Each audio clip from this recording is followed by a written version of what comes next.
Thank you, everybody. Thanks for making it to our meeting tonight. It's October 1st, 2020, and this is the Capital Outlay Committee meeting. It is 7:07. We are underway. Our agenda tonight is fairly simple. We did conclude our deliberations for fiscal 2021 back on the now famous date of March 4th, 2020, whereupon everyone who was in that meeting went into quarantine.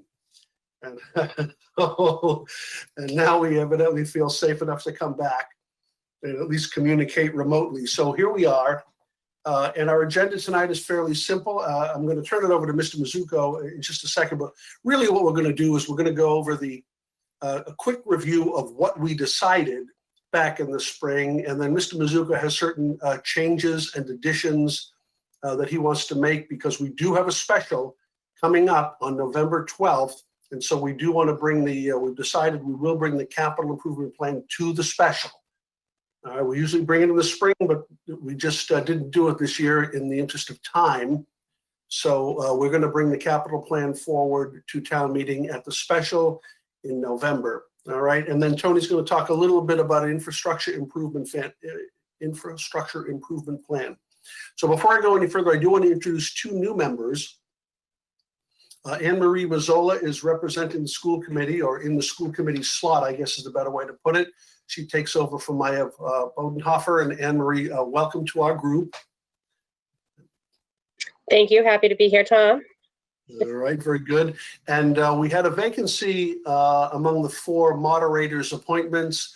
Mr. Hearn has filled that vacancy in the person of Debbie Holmwood. Debbie is with us tonight as well. Debbie, thank you for joining us.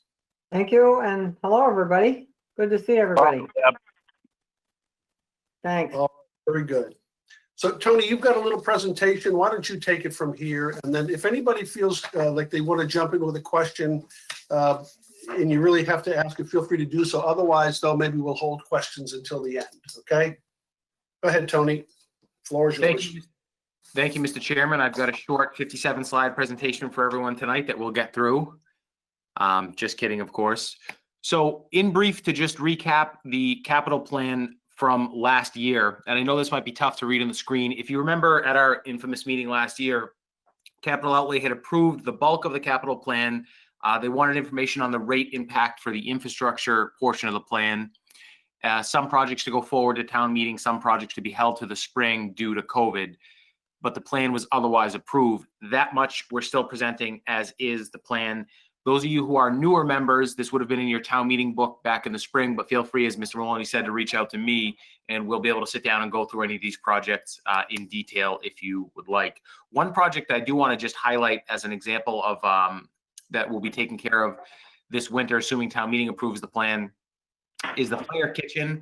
We're still looking at a full appropriation of $450,000. We do think with in-house talent through the facilities department, we can shave a significant portion off that project. It will be one of the first times we've had a project that we were going into that we now have some facilities resources to be able to reduce the cost. So we'd still be seeking the full appropriation, but we're fairly confident that we can actually get that project to come in quite a bit under that. Tony, I'm sorry. I didn't hear. I lost contact there. Which one was that? Sorry, that was the fire department kitchen. We think that'll be the first example of a project on a capital plan that our facilities department can bring in much less than at a much lower cost than we otherwise would have projected. We're still looking for the full appropriation. Of course, the money would just get turned back if unspent because we're not sure. Kitchens are, especially commercial kitchens, are complicated projects, but we think that'll probably be the first big win in the facilities department column. Hey, Tony, I'm sorry to interrupt you. I neglected to mention we do have a few guests here, by the way. Chief George Maurice has joined us, Deputy John Cody as well. Joe Collins, who organized this whole thing, is here. Joe works in Tony's office. So I know Paul Riccardi is on the line too. He checked in before we started. And so we want to thank them all for joining us. Go ahead, Tony. Thank you. Thank you, Mr. Chairman. So the capital plan as presented, no major changes other than what we're going to go over. If you look at this sheet on your screen, the projects in the left-hand side are either completed or otherwise postponed projects. So these are really what was approved or otherwise revenue was found for. The Marsh Master Plan from the airport, as an example, we've already gotten federal approval for. We purchased a number of school vans. We had to move forward with some school IT projects. And then, of course, our MWRA loan that we typically do every year, our 1-0 interest loan, we were able to, we had to get that approved in the spring so that way we can move forward in the fall. The challenge, however, is that there have been a few projects added this year, largely as a result of COVID and the different world we're in today than we were 6 months ago. And I'll go through those in brief detail. You'll notice them on the right-hand side of your screen. So the first is a series of DPW vehicles. As a result of COVID restrictions or COVID requirements, we've been required to go to one person per truck in the DPW. We've been able to use CARES Act funding to date to maintain rental vehicles. That funding runs out on or about the end of December, and our ability to use it after that is limited. As a result of the work conditions that we're required to do, we would effectively be rendering several DPW employees without much to do, so to speak. So we've decided that we need to put forward the appropriate equipment to make sure that each employee at the DPW is able to have a vehicle to work from and report to work from. Somebody had asked me before, why not just have them take their own vehicles? The complexity with that becomes that you're paying mileage, you're paying insurance coverage. You can't have non-municipal vehicles fill up at a municipal fuel pump. I also don't think you'd want a sewer truck, or a guy trying to fix your sewer showing up to your house in his old Honda Civic, or I used to have an old Toyota Camry, and he's there saying he's from the DPW. So we do feel that that fleet investment is necessary. While I have Mark here, I'll take the other two DPW projects, and then we can pause there if there are any questions, or we can go through the whole list. The other two DPW projects are design projects for improvements to the Meadowbrook Channel and to design a box culvert for the Meadowbrook to Murphyfield area. These are stormwater and flood mitigation projects. We've had these projects sort of on the books, if you will, for many years. I think after the June 29th storm, where we suffered millions of dollars of damage, for which the hospital is still shut down, there's a desire to expedite some of these projects and begin working on some of our stormwater infrastructure. Long-term, all the stormwater work that we're going to need is going to require some sort of an outside funding source to be able to accommodate within the budget, but we want to get working on some of these projects and not leave them for the next 10 or 15 or 20-year storm. Those are the 5 DPW projects. I'll actually go through the whole list and then turn it over to questions. And then Chief Maurice and his staff wanted to speak for a moment. The rec department is putting in an additional pickup truck. Originally, part of the plan was to just replace their SUV, and then in a couple of years, we would replace their pickup truck. That pickup truck, unfortunately, was destroyed in the June 28th storm. It is no longer usable. They were also using a rental vehicle at the time, during the time. By the time we would have paid the insurance deductible for what was on it, we wouldn't have been able to receive a new vehicle. It was also the truck was nearing the end of its life cycle, but they lost that truck in the flood. Luckily, that was the only vehicle we permanently lost in the flood. There's been some damage to one of the ambulances that we'll talk about in just a moment. The fire Chevy Tahoe is an addition to the police fleet. I know it seems like we're going heavy on vehicles here. We'd initially intended to wait possibly a year or two before cycling a vehicle down somewhere as a command vehicle for the deputy chief. We now have 2 deputy fire chiefs. What we found, as often happens in these situations, during the June 28th storm, both deputies as well as the chief responded. One of them coming back from vacation on the Cape, and all of them were deployed to the hospital in a very short period of time and actually took care of the evacuation of the hospital. So it's essential from an emergency response point of view that we're able to have chief officers who can get in a marked lighted vehicle to the town in the event of an emergency. In some ways, it's one of the examples of we say, well, what do you need all these for? When does that actually happen? Well, even if COVID hadn't happened, June 28th was our example when it was all hands on deck for probably the biggest emergency we faced as a community in decades. And kudos to Chief Maurice and Deputy Chief Hayes, and particularly Deputy Chief Cody, who I believe was the first chief officer on the scene, for a flawless evacuation of Norwood Hospital. I think that day, none of us actually thought that would be the last time patients would be in the hospital for such a long period of time. But I can tell you, departments around the country train and prepare for events like that. And for a department of our size, a good equipped but medium-sized department, to be able to pull off a full evacuation like that is quite incredible. that's the need for the fire vehicle.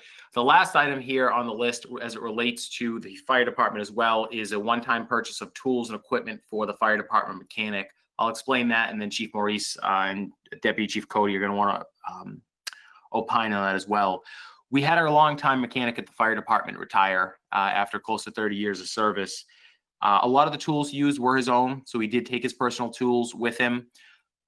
Every town does it a little bit differently. Some towns provide tools and pay nothing to their mechanics. Some towns mechanics are required to bring their tools, but they pay a stipend, $50 a week or something.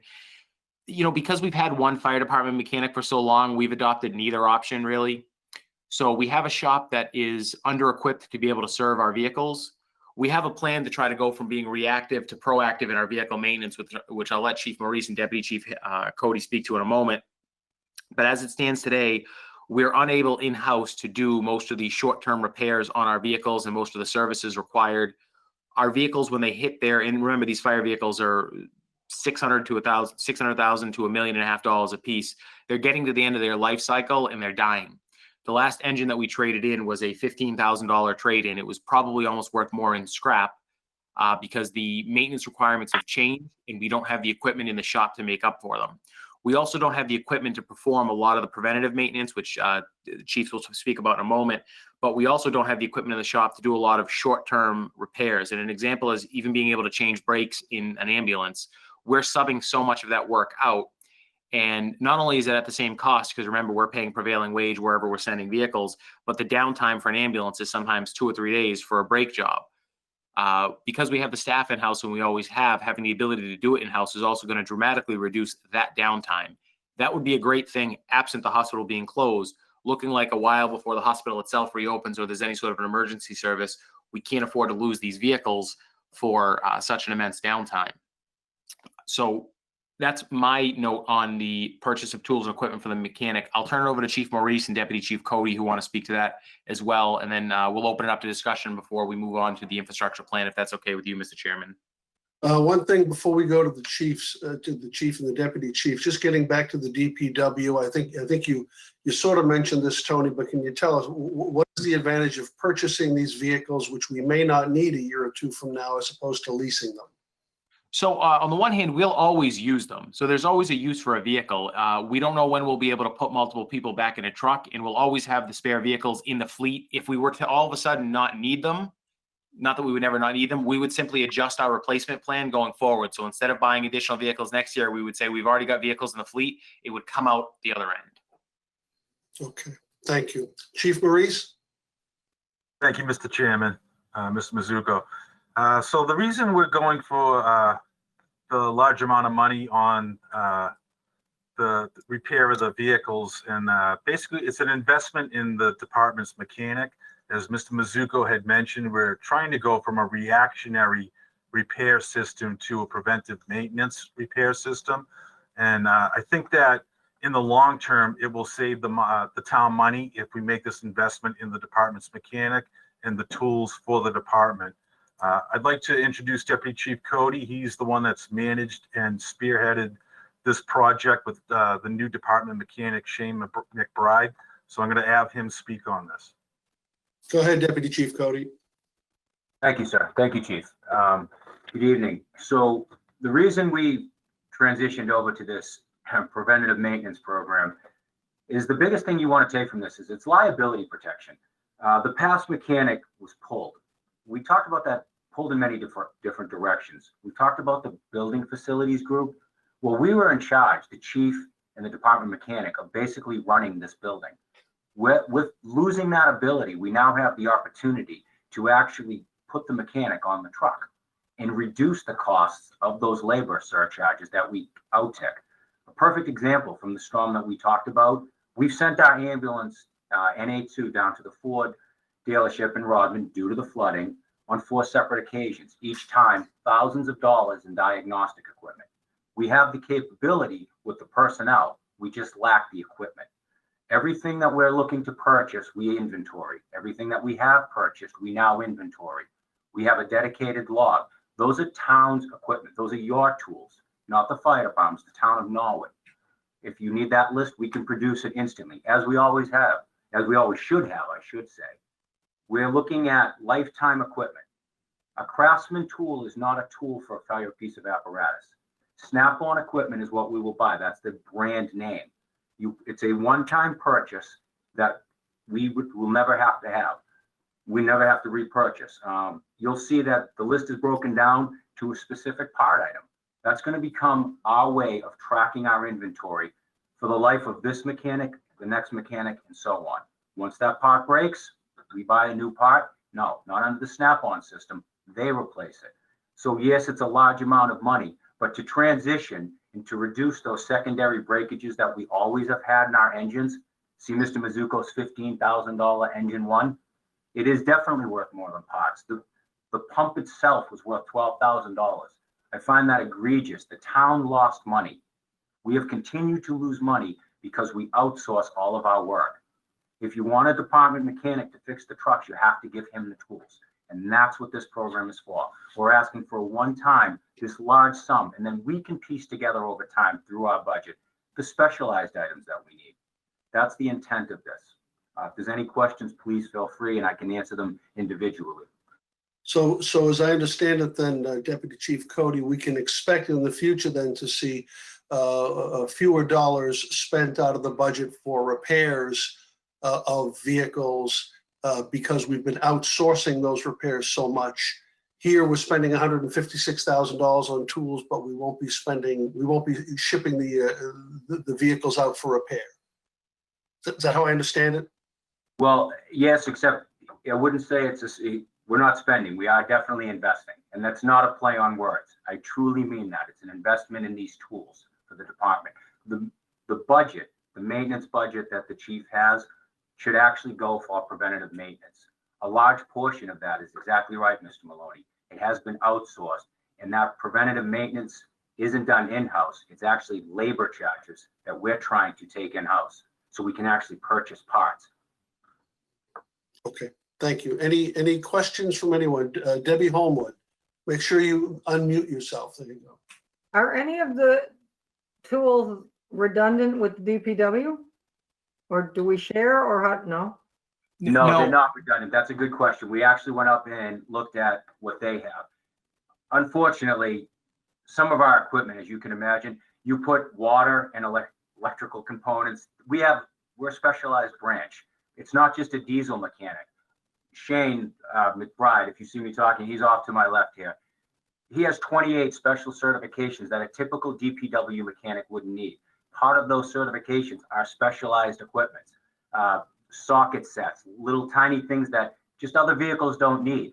Now, when I say a socket set, to the normal person, you could think, oh, that's a Craftsman socket set. Realize I'm talking about a $1,700 socket set that without it, we can't get into our pump panel.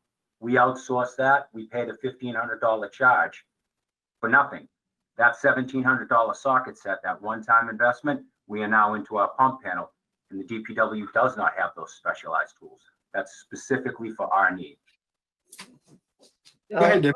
Follow up, Mr. Chair? Absolutely. Thank you. If DPW needed some of these tools that the fire department had, can we flip them back and forth? Absolutely. Oh, yeah, I mean, we still would work. I mean, we do send, as we don't have a lot now, Shane will go up. Shane McBride is the mechanic's name. So if you hear me say Shane, that's who I'm referring. Shane will go up and attempt to use some of their equipment. We use some of our equipment. What we want to do is have it Norwood's equipment. We're currently, when Mike Waters, our past mechanic, left, he took all of his equipment. When Shane walked in the door, we had very little equipment. We still had broken down equipment. We still had needs. We just didn't have the way to do it.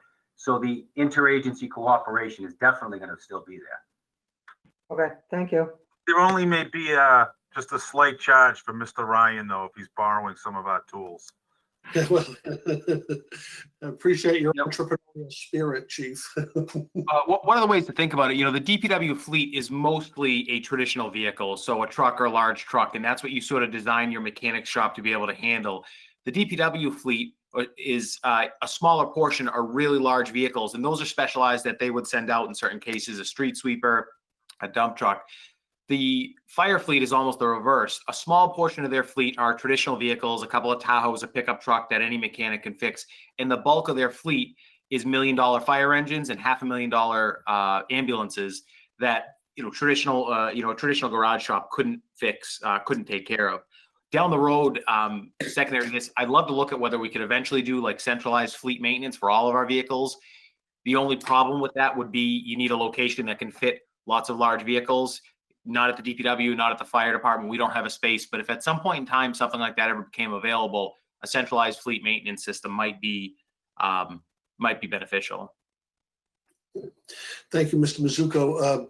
Does anybody have any questions for the chief or the deputy chief? Squares here. Mr. Chairman, Tim McDonough here.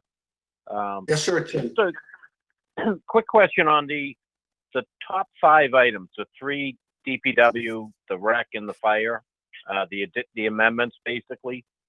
Are they going to be coming all fully equipped? I mean, is that the actual price, or are there add-ons? And Tony, you know why I'm asking.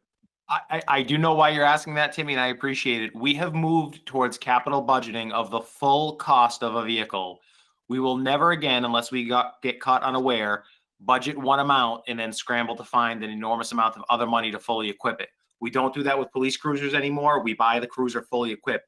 That Tahoe price is more expensive than we'll pay because we know it comes with money to equip it to be used by the fire department.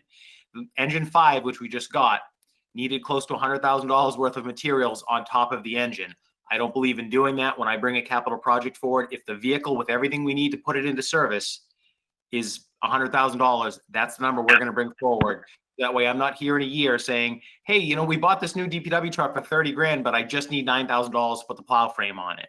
So we're moving away from that, Mr. McDonough, for that very reason, that we want to bring the honest, accurate cost to everyone. This is what it's going to cost, and not just say, hey, the ambulance is only $399.99, and then we're looking for 150 grand to equip the vehicle at a base level. Very good. Follow-up, team? Great, thank you. You might have answered this question though. Are we those first 5? Are they coming from free cash? No. So the proposal for the overall plan this year, and we'll talk about it when we summarize, is that we're going to do 2 years of borrowing this year's capital and likely next year's capital to preserve our free cash to help with the budget. The only item we'd recommend out of the whole budget, capital budget, that would be paid for out of free cash would be just the mechanics, tools, and garage outfit, because it'll be through Snap-on state contract, but it's a lot of smaller purchases, many of which become difficult to round up to with borrowing. So that one we would propose cash. Everything else is borrowing. Okay, thank you. One other item, Deputy Chief Cody, if I could you just have Shane pop into the camera so we all know that he's a real mechanic and he's Let's do he's the a real introduction. person. Hello? Hi, Shane. We just want to make sure everyone could see your face and we weren't just pretending that we had a mechanic off to the side. I just play on TV. That's all right. Thank you Welcome for aboard. Thanks. So he's the one you have to dislike for this amount, okay? I would like to say that.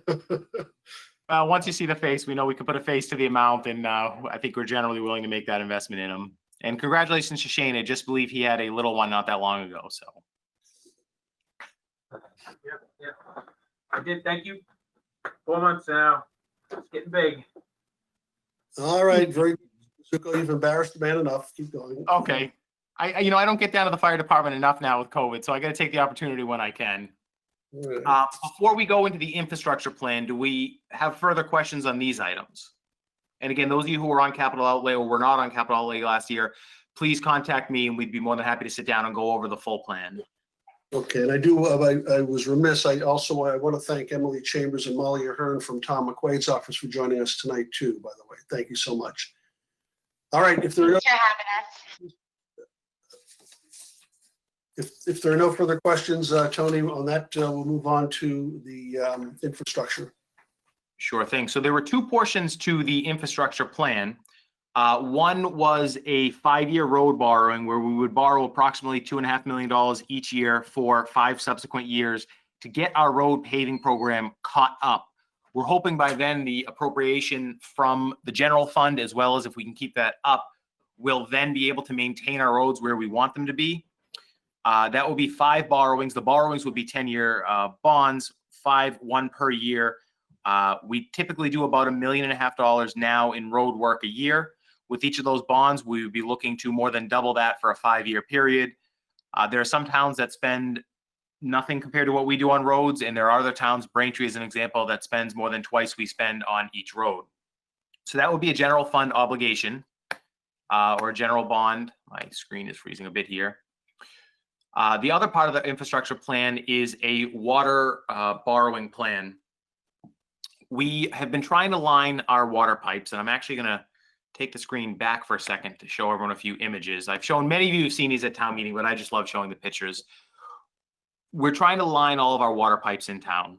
If we go at the current rate that we're going, it'll be over 30 years before we've lined all of our water pipes in town. So we'd like to try to cut that down. And just so everyone knows what we're looking for reference, and I know this isn't the best way to do it, but if you look at that, that's what an unlined water pipe looks like. So that's what we have in a fair amount of town. We just want to line the pipes so they all look like that. And that person in the blue shirt right there is actually Mark Ryan when I took this picture. So we originally looked at whether we could do it all in 5 years. And there was some concern last year about what the rate impact would be. So we said, all right, we'll look at 5 years, 7 years, and 10 years to balance out the impact on water rates. What we've settled on as a recommendation is either the 10-year plan. We could go with the 7-year plan. There's concern that if we tried to do all of that water work in 5 years, it might be a little bit too aggressive in terms of how much work we're able to get done in the community. I still think we could do it, but we're thinking the 10-year plan balances things out the best for the ratepayers and balances things out for the community. Now, the bonds that we would take out would be 30-year bonds because water infrastructure is a 30 to a 50-year investment. So that's what we're allowed to borrow for under the state's borrowing guidelines. And that's actually common for most water projects. Our annual MWRA zero interest bond is a 10-year bond, but that's just consistent with what the MWRA likes to see. The benefit of approaching it this way is we're spreading the work over a manageable period of time. We're closing a 30+ year gap in 10 years. And we have the opportunity every year to decide if we have to pause if something else happens. Now, what would that something else be? It could be a rate shock that comes from some sort of a change in the MWRA. Now, the MWRA is otherwise very stable for their rates. I'll take the screen back for 1 second. The MWRA is, I don't have the right slide there, sorry. The MWRA is generally stable in their rates. The problem might be that we're a part of a 40-some-odd town system. So Boston's usage could go way up or down, and that could impact our rates. Another community could join or possibly leave the MWRA. That could cause a big fluctuation in our rates. So approaching the borrowings 1 per year lets us decide every year, yes, we want to continue down on the plan. And if we have a problem where rates go through the roof, we can say, stop. Maybe we go to doing it every other year. Maybe we pause 1 year. Maybe we pause 2 years. It gives us that flexibility. The other potential challenge might be if interest rates were to rise. Currently, interest rates are as low as they're ever going to be. It's almost a steal at what we can borrow for at the municipal level. And as Mr. Maloney knows, I hate the idea. Water sewer projects you're always borrowing for. I generally hate the idea of borrowing for any capital. We're trying to preserve our free cash to make sure we can balance the budget for this year and next year. But if you are going to borrow when interest rates are at the historic lows, is the time to borrow. Now, the question over what the impact on rates would be, we've looked at a couple of ways, and I have more documents I can send the committee. One of the questions we always get is, well, what's the impact on the average ratepayer? And the challenge with that is understanding there's really no such thing as a ratepayer. So an average ratepayer, sorry, there's 8,600 ratepayers. I have an analysis I can send everyone. We took 4 streets. We took Puritan, Chatham, Ula Ave, and Geraldine Drive. And we looked at the average monthly water and sewer bills pre-COVID for a year for those streets. Now, we chose those streets because the homes on them were largely homogeneous. And what you'll find is on the same street, somebody has an average water bill of $175 and somebody has an average water bill of $40.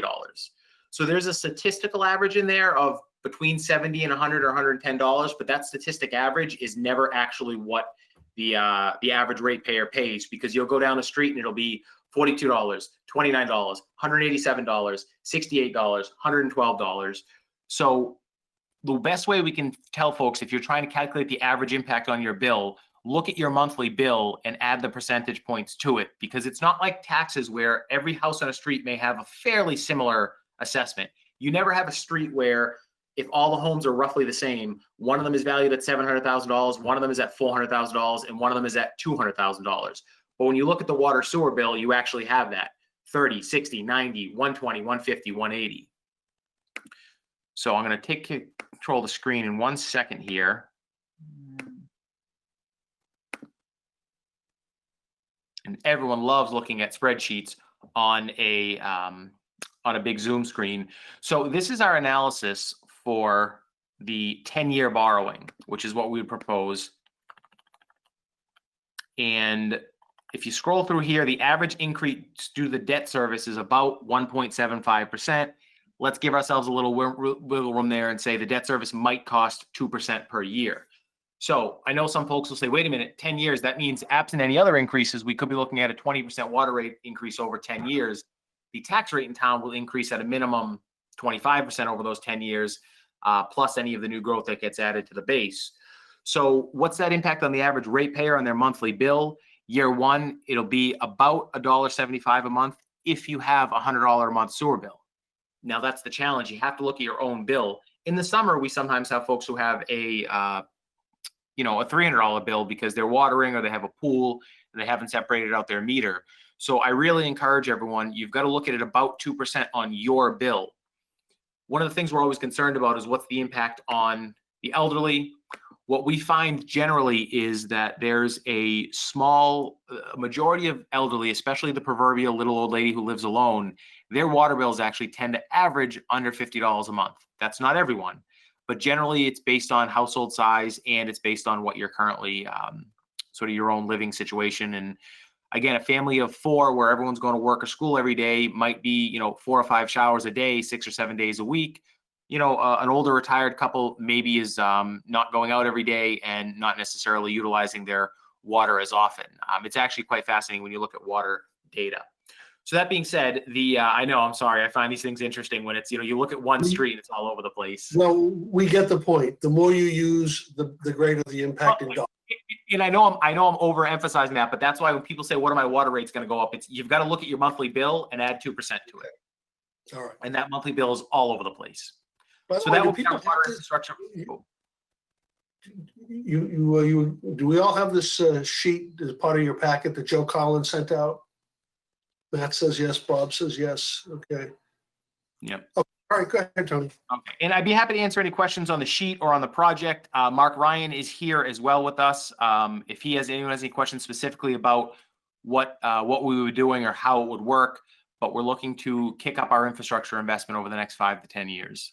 Okay, so it's fair to say that you just answered it just in that last sentence, but really, Mr. Ryan or Mr. Mizuko, whichever, what we're really looking at here is work that we have been planning to do and have been doing. We're just engaging in a forced march here. We're accelerating the project, but we're continuing to borrow over the same period. Is that it? So the road borrowing, we would do the work in 5 years, over the course of 5 years, one borrowing per year. The note would be a 10-year note. The water work would be done in 10 separate increments over 10 years, but the notes would be 30-year notes. You can't do a 30-year note for just a road paving. Right, okay. All right, but the basic idea here is that we're doing it, we're doing what we were always going to do, but we're doing it much faster. Correct. We're trying to get to a level where, absolutely, that's exactly what we're trying to do. I mean, it's like if you're going to paint one room in your house a year, currently we're painting one room in the house every 3 years. And you say, well, gee, all right, I got 10 rooms in my house. So, it's going to be 20 some odd years or 30 years before I get to them all painted. You got to speed up the process a little bit. Okay, Mr. Ryan? Mr. Chairman, just, thank you and good evening, everyone. So, presently, at the rate we're going, as Mr. Mizuko said, we're talking about 37 years to have all our water main pipes lined. And what does that mean if my water pipe is lined? First of all, it's aesthetics of the water. As Mr. Mizuko showed you a little photo, the water mains out there that are not lined accumulate what's called tuberculation, which is just metals. It's not harmful as far as water quality, but it does affect aesthetics of the water, which is important to all of us. But more importantly, it improves the capacity of the pipe to carry water. You know, you're talking 6-inch water mains that are reduced to a carrying capacity of 3 inches, 4 inches diameter, which greatly affects how much water you can draw off it if you're a homeowner. I mean, you can just envision if you're on a street with a 2-inch water main and everyone has a 1-inch or 3/4 inch water service off of it, you're only going to be able to get so much water. And that's what these unlined water mains are doing, is preventing enough water to get to service the residents and the businesses. And also the fire flow capacities. I don't want to sound like we're scaring people, but I mean, you're really reducing the fire flow capacities as well. And by lining the pipe, you're improving the capacity of the water flow in that pipe 3 to 4 times. So it's not just because we want to get it done faster. It just makes a lot more sense to have all the water mains in the town lined. Right now, we're about 70%. This program would take care of the remaining 30%, which is about 185,000 feet of water main. Okay, I see Mr. Donnelly has his hand up, Bob. So on that, Mark, what's with this program on the water side?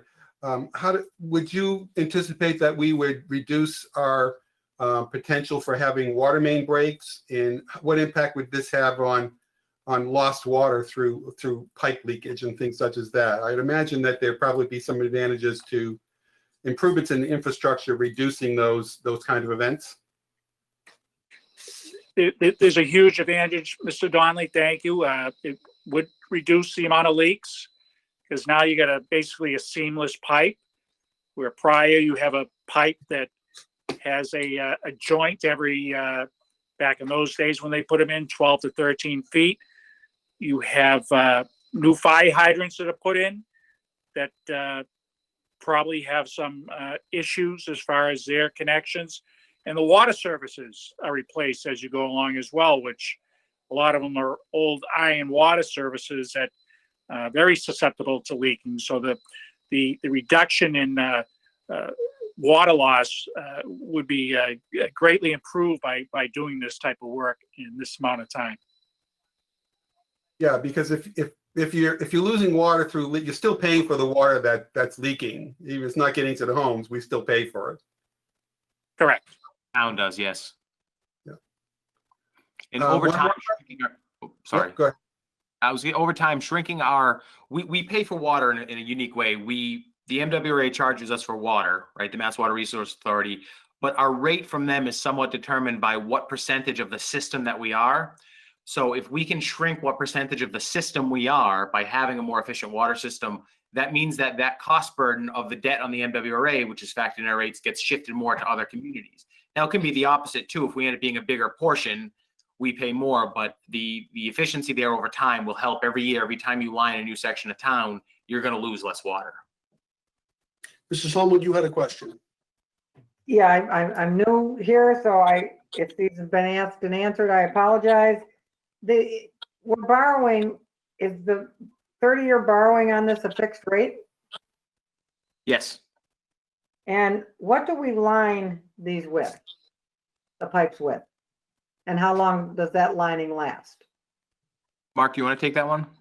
Sure. Yep. So you're typically cast iron water mains, and we clean them, then we line them with a cement mortar, which we expect a minimum of 50-year lifespan. So if we're finished in 10 years, we only have 5 years left before we have to start over? No, he said 50. Oh, sorry. Okay. Okay, that's it. Thank you. Thank you, Mrs. Holmwood. I guess we probably want to ask the question about the impact on the budget, impact of the borrowing. This is borrowing that's going to be, tell me, are we calculating this in our operating budget borrowing bucket? So we'd still be within the overall limits set by the Finance Commission for total borrowing. Water and sewer borrowing always comes out of water and sewer rates. Just as any electric borrowing always comes out of electric rates. And, you know, you raise the rates to raise that amount of money, those sub budgets work the same way any other budget does. But to your point, yes, anything we pay for water, sewer, electric comes out of those rates. We'd still be having good leverage overall in terms of the town's debt profile. And rating agencies prefer to see infrastructure investments, because what happens is you have the debt or the liability here on one side of the balance sheet, but we show an increase in the investment over here. More and more rating agencies, specific to municipalities and a little bit in the private sector, they're really looking at that management piece. They're not just reducing it down to the balance sheet and saying, how do the numbers look? They're saying, what is this community doing? What is the municipality doing? And if you show borrowing at a good rate for your infrastructure, they prefer to see that. They factor that into a better credit rating, because what happens when a town doesn't invest in its infrastructure is over time, the whole system becomes shot and you will never catch up. To use my favorite example, my hometown of Randolph is about to spend $20 or $25 million on a new water plant, and they have terrible water issues, lots of groundwater, lots of broken pipes, lots of pressure issues. The $20 million they're going to spend will do nothing to fix that, because they went years without actually fixing their water infrastructure. The last community I worked in, we went 5 years without paving any roads. So when you go that long and the rating agencies start to see that, they know that your infrastructure is just rotting under you, and it becomes less of a value, and they start to question whether or not you're really going to be there for the long term, knowing that we've been around 148 years, and how are we going to sustain ourselves for the next 148? Very good. Any further questions? Any more questions on this topic? Mr. Chairman, Tim McDonough here. Just quick question. Has this been presented, obviously, to the board, I'm sure, right? To your board, as far as the potential impact for the rates increases? Or are we running with it and we're going to tell them afterwards? We've discussed it, Tony. We had a formal presentation. It's gone before the board, but as with any capital project, it always comes out of capital outlay first. I know somebody last year raised the concern of, well, have the selectmen decided to do this? Well, we don't, the projects come through capital outlay, and then at a later point, if the selectmen don't want to go forward with it, it's their recommendation on the warrant, and it's ultimately town meeting's decision. Yeah, okay. I just kind of got caught between what happened in February, March. It's been a long time. We all had to try and catch up.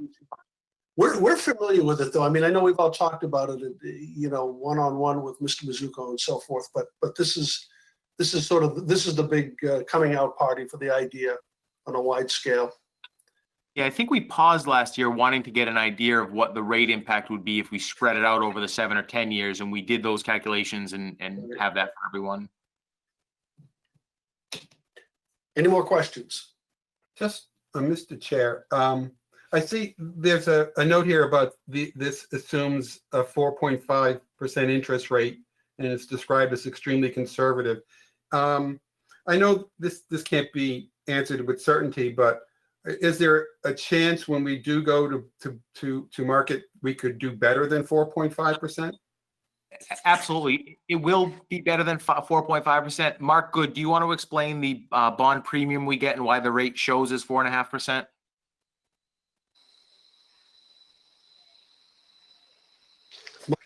Good evening. There he is. So when we sell the bonds,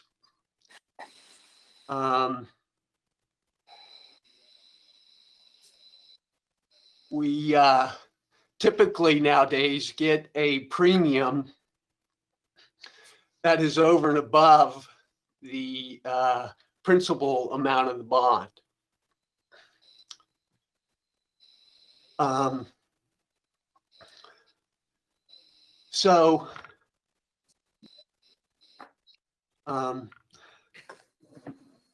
Tom, I'm not explaining this very well. You want to take it? So I can sort of jump in. Let's say we borrow $1 million.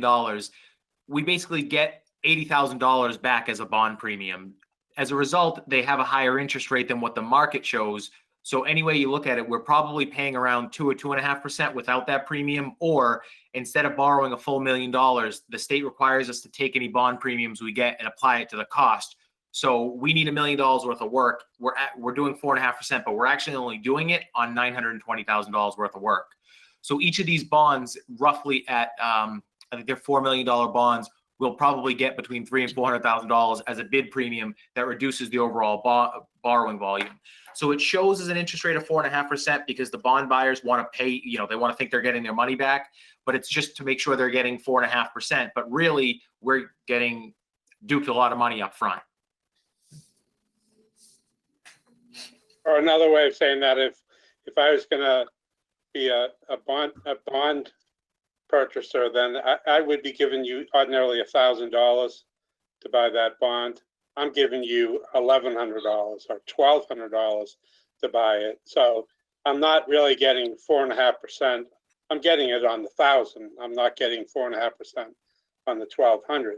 And if we have that extra $200 premium, then basically we apply that and purchase and basically pay down in advance and not borrow as much. Yeah. So now that I got my wits about me, when you're buying a bond on the market, if I go to the market and buy a Town of Norwood bond, I'm going to pay, let's say, $105,000 for a $100,000 bond. The net effect of that is to bring down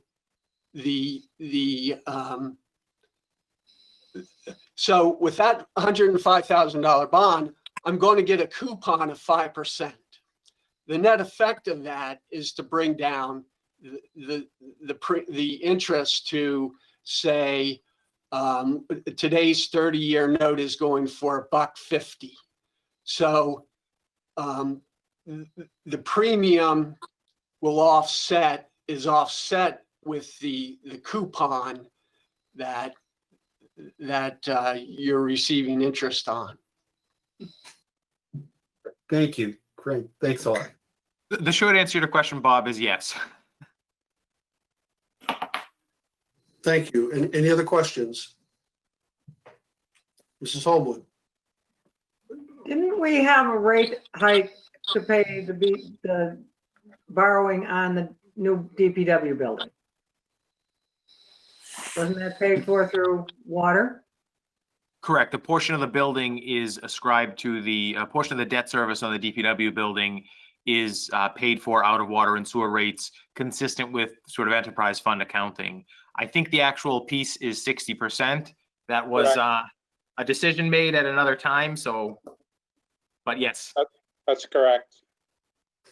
And does that stays on for the length of that debt service?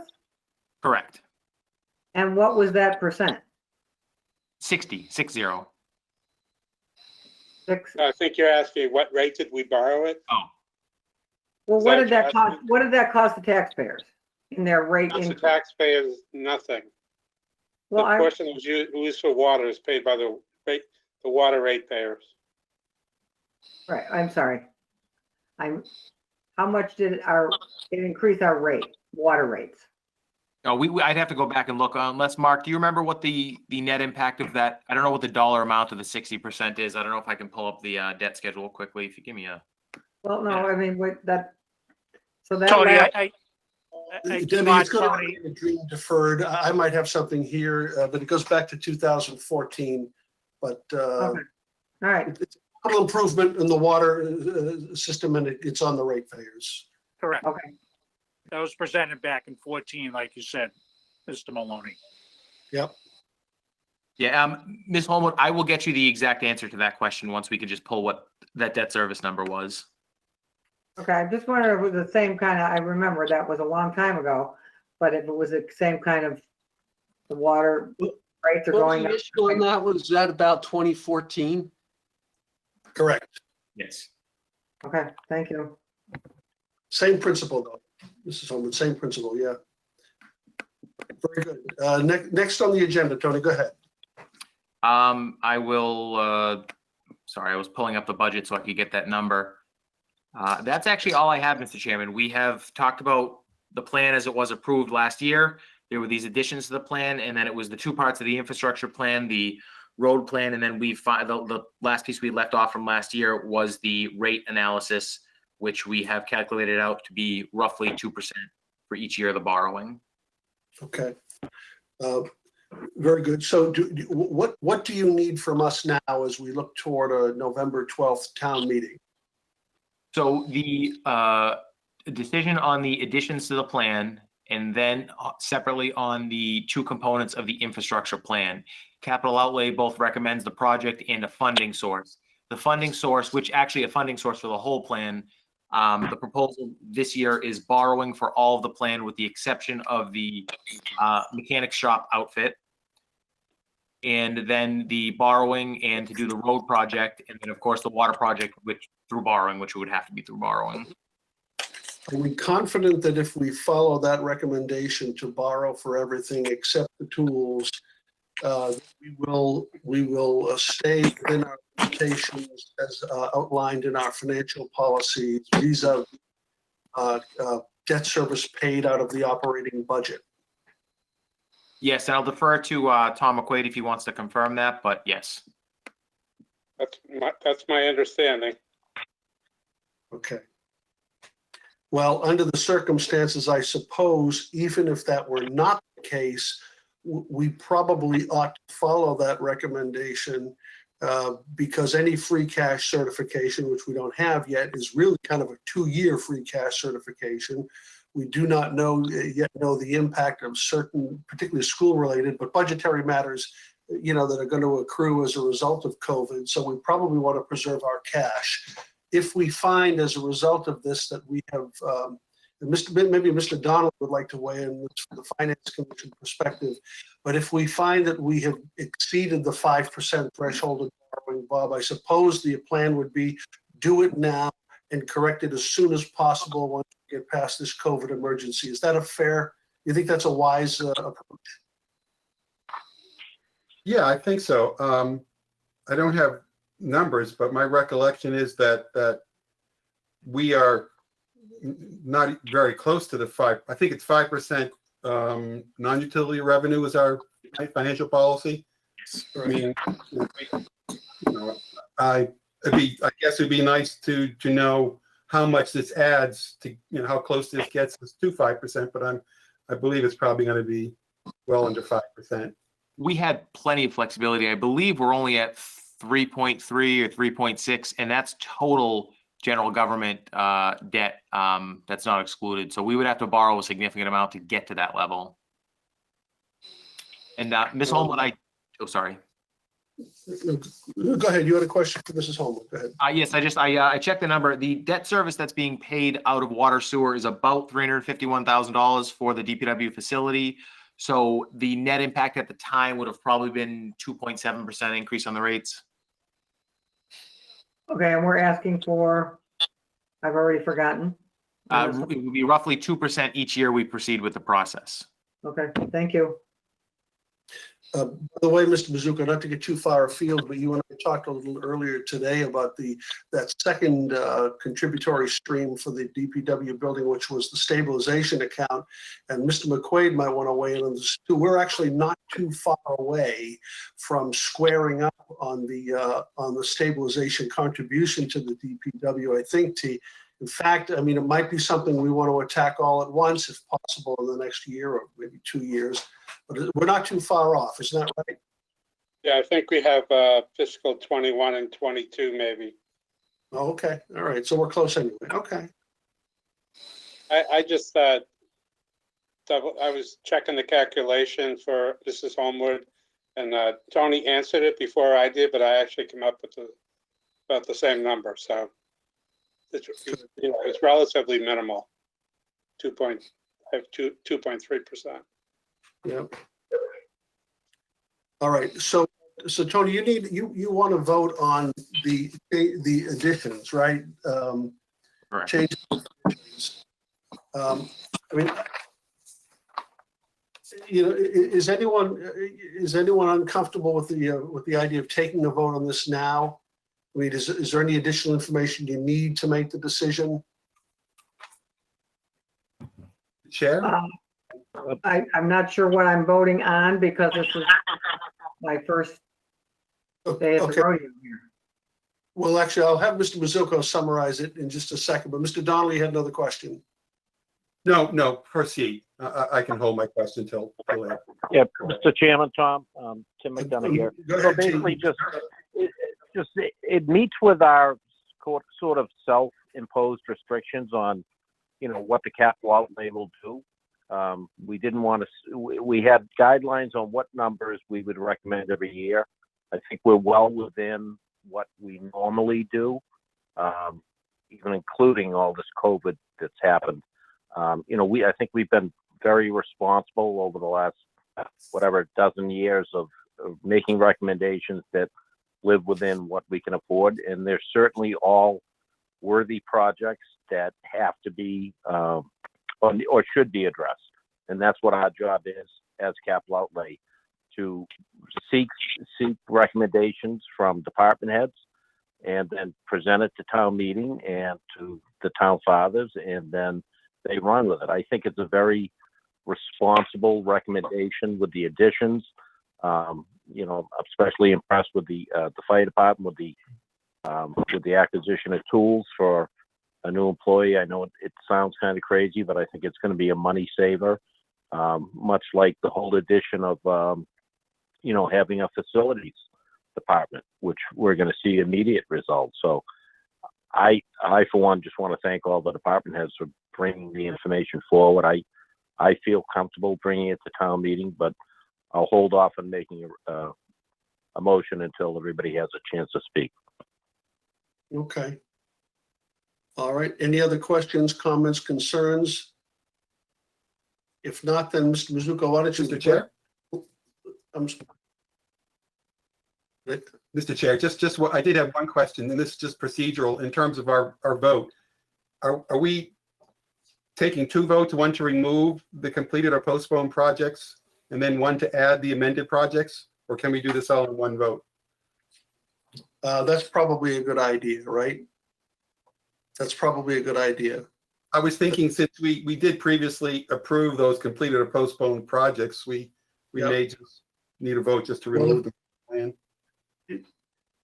Yeah, so even if they're completed, they'll be in the past of next year's plan. Right.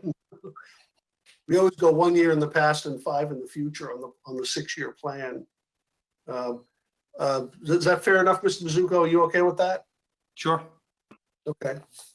All right. So, Bob, do we want to start there then? A motion to move from the plan that we're going to present to town meeting in about a month and a half, those items that Mr. Mizuko has listed under completed or postponed projects. Mr. Chairman, I'll make a motion to that effect, or I'll second Bob if he wants to do it. I'll make a motion that we remove from the plan the list of completed or postponed projects that are on the update sheet, and the amount of $1,306,550 in total. Very good. And Mr. McDonough, you second? I will second that, Mr. Chairman. Very good. We have a motion made and seconded. Any further discussion? Yes, Mr. McQuaid. Mr. Chairman, I just wanted to be reminded, ex officio members like me, do we vote or we do not vote? You do not vote. You express your opinions, but you do not vote. Okay, thank you. All right. Very good. Any further discussion? Hearing none, we'll put it to a vote. All those in favor of Mr. Donnelly's motion signify by saying aye. Aye. And now we'll actually, we have to poll the members individually. Let's see. All right, Mrs. Holman, you vote aye? Aye. Okay, thank you. Mr. Lane? Aye. Mr. Donnelly?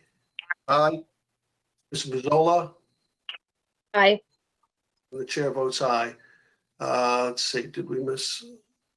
And Mr. McDonough, did I get you, Tim? Not yet. How soon they forget. I vote aye, Mr. Chairman. 6-0. Very good. Okay. Next motion, what do we need now? A motion to add to the plan those amendments on that same sheet with the right and the left, right? Correct. Okay, include 5 vehicles, design improvements to Meadowbrook, design box culverts from Meadowbrook to Murphy Field, and the one-time purchase of tools, all except the last funded through borrowing. The last will be funded, by the way, you said free cash, right, Mr. Mizuko? Correct. The total is 889,400, with 156,400 of that coming from free cash and the remainder borrowing. Do I have a motion to that effect? I make the motion as you described. Second by Mr. Chairman. And motion made by Mr. Donnelly and seconded by Mr. McDonough. Very good. Any further discussion? Hearing none, we'll put it to, yes, Mr. McQuaid. I just wanted to clarify, is all of this paid out of taxation, or is any of it affect water rates? So Like right now, Meadowbrook, what is that? It's DPW, Fire Department, and Rec. yeah, the Meadowbrook is, that's stormwater, that's taxation. Okay, thank you. Thanks for the clarification, Tom. Mrs. Homewood. If I just vote present, is there such a thing? Because I'm just getting my feet wet here. I haven't done any homework. I don't like to vote on anything. I understand you're just presenting this as Finance Commission, right? You're just presenting it to town meeting. Is that what we're voting on, actually? Correct. Okay, but I have done no homework. Mr. Mizuko is going to run me through my paces tomorrow, right, Tony? Absolutely, starting with a tour of the skating club. Okay. All right, very good. Well, I Is there a need. problem if I just vote present? Is there such a thing at, You just abstain. okay, You can abstain, Debbie. okay, thank you. All right, very good. We'll vote now. Mrs. Homewood, Abstain. Mrs. Mazzola, Aye. Mr. McDonough, Yes, yes in favor. Mr. Donnelly, Yes. Mr. Lane, Aye. and the chair votes aye. That's everybody, right? Five and one abstention. All right, very good. And now, Tony, you need to vote further on the utility improvements. Microphone, please. Sorry. The infrastructure plan has 2 pieces to it, one being the road program, which would be a general fund borrowing. The other piece is the water improvement plan. Okay. How would you like this presented? Do you want them as 2 separate recommended capital improvements? I suppose so, huh? Yeah, they're 2 related, but otherwise different projects. And one's a general fund borrowing and the other one is a rate borrowing. Right. Okay, start with the road work then. Do we have a motion on the floor to approve the, Tony, do you want to review the numbers again? I'm sorry. I know you've had to go through this the whole night, but if you, could you give, what exactly are we voting on in terms of numbers? Sure. Give me 1 second to pull up the exact number. I get 2 pages on the water. I don't have, the road stuff I have someplace else here. Let's see. I'm looking for the problem with doing this at home. Joe, do you have the road number available? It's In my- 2.8 million, 2,800,000 and 4,500,000 on the 10-year water borrowing. And that's the one we're recommending. Okay, so dealing just with the roads, tell me again, I'm sorry. $2.8 million. So as everyone knows, it's a 5-year plan, but we're doing one piece of the plan every year. So next year we need to vote on 2.8 million, the subsequent year and following. So for this year, the actual vote is to approve the plan and to approve borrowing $2.8 million for road work, for paving and reconstruction. Okay, and you made it clear earlier that rather than voting on the entire plan, or at least the next 5 years, which is our usual procedure here, you think we ought to take it piecemeal 1 year at a time? I mean, if the board wants, if Capital Outlay wants to endorse the whole plan, that's fine. For financial reasons and sort of strategic reasons, we're going to do it in separate chunks. If we were to vote now on the whole plan and try to borrow the amount, we'd have a borrowing authorization out there but not utilized. That's not Okay. the worst in the world, but we don't have to do it that way, and we want the flexibility. Okay, very good. So we can put it on the plan that way to show town meeting members that it's going to go on for a while here. But what we're actually doing from sort of as a matter of fiscal wisdom, we're going to do it 1 year at a time. Recommend the authorizations 1 year at a time. Okay. The first year of the plan. Any further, Mr. Donnelly? So just basically, I just pulled out the budget book. So this essentially is the same plan that was presented in the budget book from this past annual town meeting. So it's information we have seen before. Okay, good. All right, we can entertain him. Mr. Lane, how about you? Would you like to make a motion to the effect that we approve the 2.8 million authorization for the road work in the first year of our 10-year plan? Sure. I'll make a motion to approve the authorization for the first year of the plan. Very good. We have a motion made. May I have a second on that? Ms. Mazzola, would you like to? I will second that. Very good. We have a motion made and seconded. Any further discussion? Hearing none, we'll put it to a vote. Mr. Lane? Aye. Mrs. Mazzola? Aye. Mr. McDonough? Aye. Mr. Donnelly? Aye. Mrs. Homewood? Aye. Good. Thank you.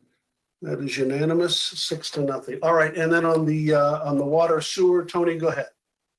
Thank you. This will be a request to borrow $4.8 million for waterline reconstruction, year one of a 10-year program to be paid through borrowing via rates. I'm sorry, 4.8 or 4.5? 4.8. Good. Same idea. We're authorizing 1 year at a time. We can lay it out, our meeting members, but we're authorizing it 1 year at a time. All right. We'll entertain a motion to that effect. Mrs. Homewood, would you like to make the motion? Sure. All right. I'll very make a good. motion to do that. All right. You put Mr. the Lane, word. will you second the motion? Seconded. Thank you both very much. Okay, any further discussion? Hearing none, we'll put it to a vote. Mrs. Homewood, Aye. Mr. Lane, Aye.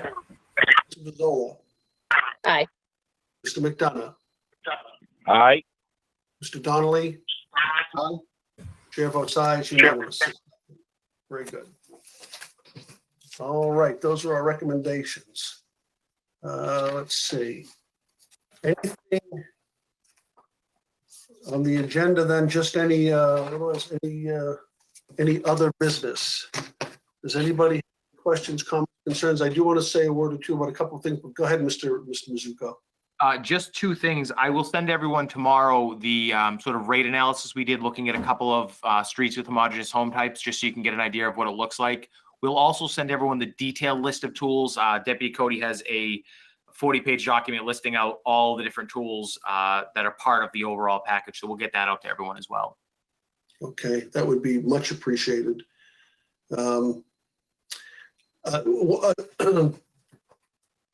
Our library director, Charlotte Kennelly, who is most of the time one of the quieter ones in our meetings, has a nearly perfect attendance record over the past 10 years on this committee. Now, Charlotte, do you have any, I know I'm sorry to embarrass you, Charlotte, but it's been such a pleasure serving with you all this time. Is this your last meeting with us, on this committee? Will you be meeting again before January? I don't know.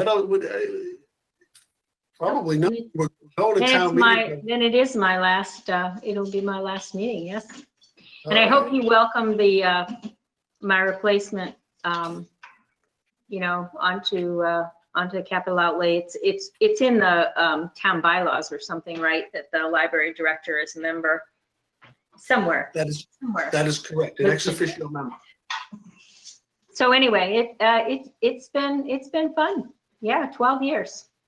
It's been great to have you with us, honest to God, Charlotte. I didn't mean to embarrass you, but I just No, wanted you to. haven't. No. All right. Yeah. Thank you so for much. your service, Charlotte. Really. What's that? Thank you for your Sorry. service. Oh, you're welcome. And congratulations. Do we still have Mr. Riccardi on the line? Yes, you do.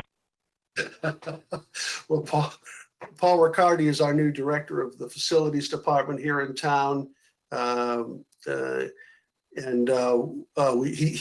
is not a member of this committee, but in his role as facilities director for the school department, he always attended, and he's continued that tradition in his new role. We're really glad to have you here tonight, Paul. Thank you so much for joining us.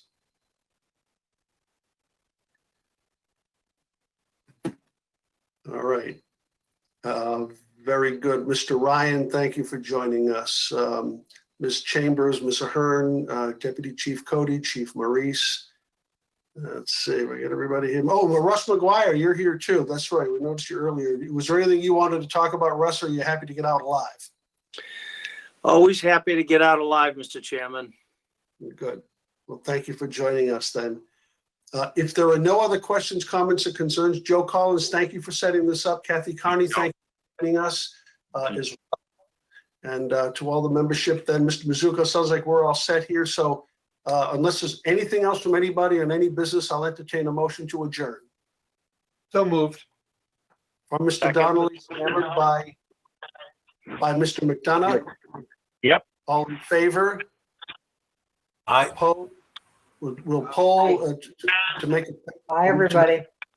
Okay, Mrs. Holm, would you vote aye? Thank you, everybody. We're adjourned. Thank you very much. Aye. Bye, everybody. Unanimous. Thank you. Bye. Bye-bye.